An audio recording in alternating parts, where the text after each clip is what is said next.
আসসালামু আলাইকুম। সবাইকে আমার আসাদ স্যার 97 ফেসবুক পেজের পক্ষ থেকে এবং আসাদ স্যার 97 ইউটিউব চ্যানেলের পক্ষ থেকে অনেক অনেক শুভেচ্ছা এবং ধন্যবাদ। সেই সঙ্গে আমি এখন যে ভিডিওটা তৈরি করছি সেটি হচ্ছে, যদি কোনো প্রতিষ্ঠান ই রিকুইজিশন কপি হারিয়ে ফেলে, আহ, সেই ক্ষেত্রে ই রিকুইজিশনের বিকল্প হিসেবে আপনি ভ্যাকেন্ট পোস্ট, আপনার প্রতিষ্ঠানের যে ভ্যাকেন্ট পোস্ট, এনটিআরসি এর ওয়েবসাইটে ঢুকে আপনার প্রতিষ্ঠানের ইন নাম্বার দিয়ে ভ্যাকেন্ট পোস্টটা প্রিন্ট করে ই রিকুইজিশনের বিকল্প হিসাবে আপলোড দিতে পারেন। তা এইটা কিভাবে প্রিন্ট করবেন সেই বিষয়টা আমি দেখাবো, যে আপনার ভ্যাকেন্ট পোস্টটা কিভাবে আপনি প্রিন্ট করবেন। তাহলে চলুন দেখি ভিডিওটা। আপনারা এনটিআরসি এর ওয়েবসাইটে প্রবেশ করবেন। প্রবেশ করার পরে এই রিক্রুটমেন্ট সাইকেল 6, এই সাইকেল 6 এর মধ্যে প্রবেশ করবেন। 6 এর মধ্যে প্রবেশ করার পরে দেখেন এই যে লিস্ট অফ ভ্যাকেন্ট পোস্ট, এটার মধ্যে প্রবেশ করবেন।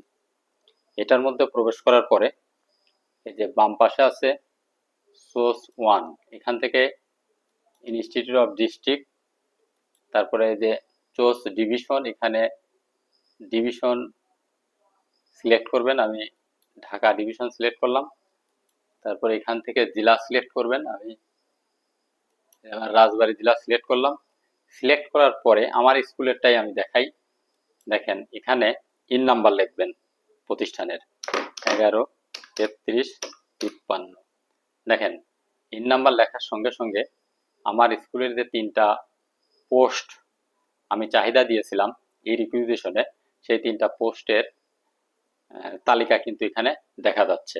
দেখেন এই যে বায়োলজি, ইসলাম আর সোশ্যাল সায়েন্স।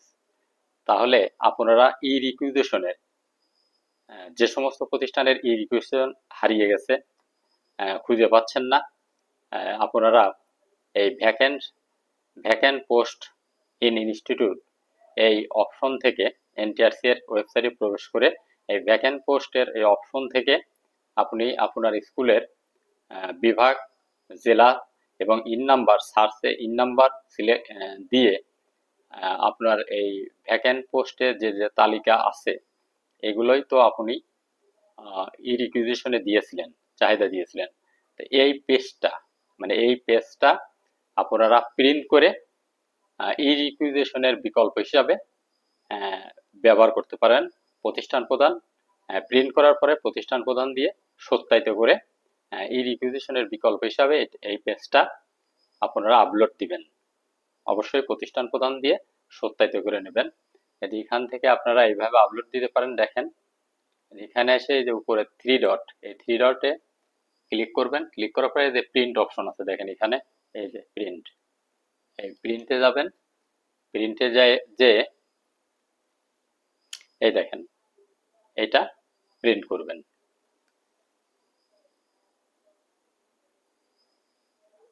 তাহলে আপনারা ই রিকুইজিশনের বিকল্প হিসাবে এই শূন্য পদের যে তালিকা, আপনি যে প্রতিষ্ঠানে সুপারিশপ্রাপ্ত হয়েছেন সেই প্রতিষ্ঠানের তালিকাটা এভাবে এনটিআরসি এর ওয়েবসাইট থেকে প্রিন্ট করে প্রতিষ্ঠান প্রদান দিয়ে সত্যায়িত করে ই রিকুইজিশনের বিকল্প হিসাবে ব্যবহার করতে পারেন। আশা করি বিষয়টা বুঝতে পেরেছেন সবাই। আমি আবারও সবাইকে আমার পেজ আসাদ স্যার 97 ফেসবুক এবং আসাদ স্যার 97 ইউটিউব চ্যানেলের পক্ষ থেকে সবাইকে আবারও ধন্যবাদ দিয়ে শেষ করছি।